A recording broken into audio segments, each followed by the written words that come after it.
One of the biggest challenges for most homeowners and real estate agents today is trying to sell a home on a busy street. But is it impossible? Well, in the next few minutes, I'm going to dispel some of the myths and give you some tips on how to sell your home when you live on a busy street. So take a deep breath and exhale. You're not trapped, and here's why.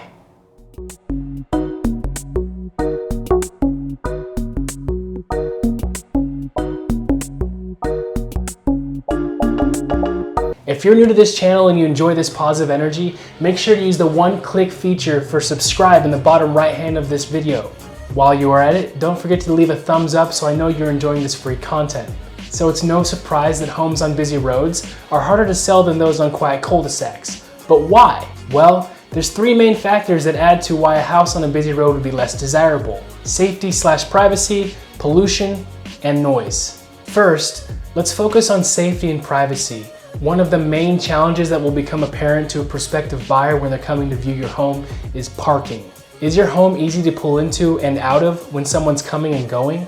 Was it challenging for you to first navigate a U-Haul or moving truck when you were first moving into the property? Although you've probably grown accustomed to the process of doing this by now, chances are a new homeowner is gonna feel like they're in danger.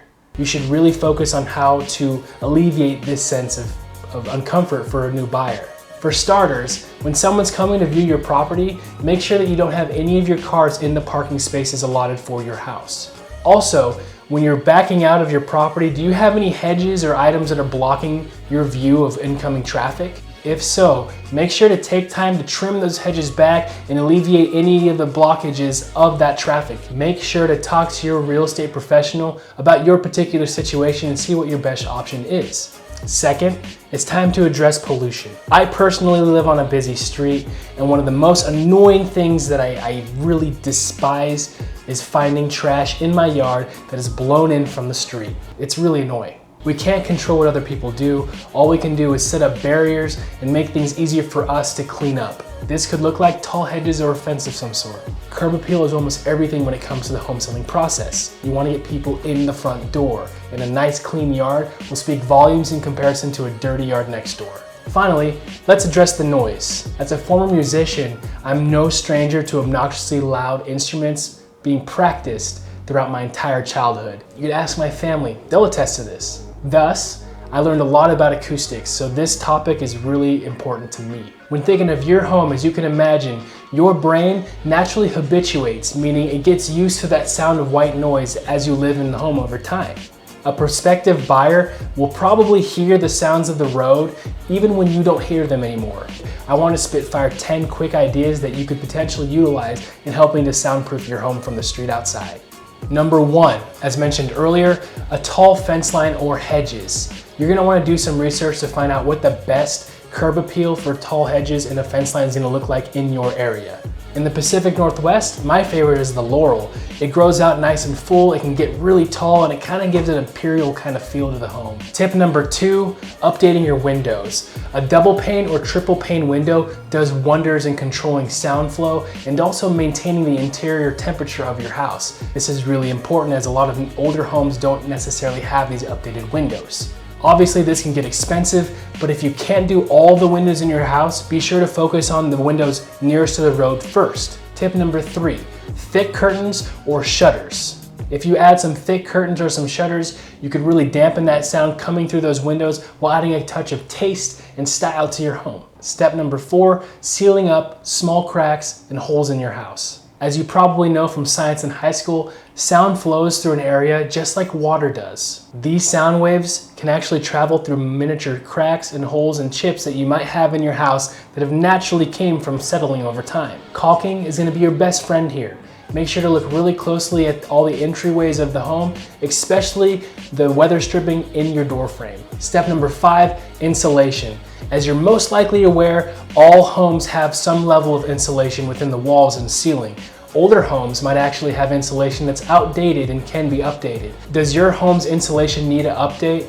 This can be a little expensive, so make sure to reach out to your local professional to talk about what that might look like.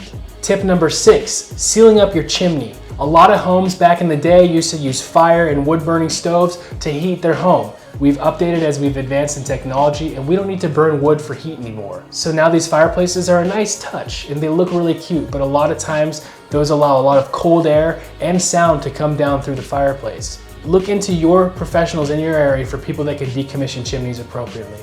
Number 7, adding a central heating system. Anyone that has an AC and furnace can attest to the system.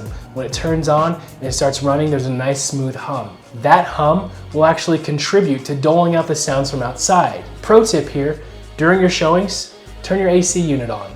Number 8, exterior water features. So some real estate professionals online claim that adding a water feature to your front yard in between a road and a house will help dampen any of the sound from that road. Although I can't deny or confirm if that's true, that might be something to look into. Tip number 9, updating any sheetrocking. A thicker ply of sheetrocking will absolutely contribute to dulling the sound in your house. Obviously, this can be very expensive and time-consuming process, so you don't want to necessarily jump right at doing this big remodel unless you are potentially doing a house flip or you have a lot of time before hitting the market.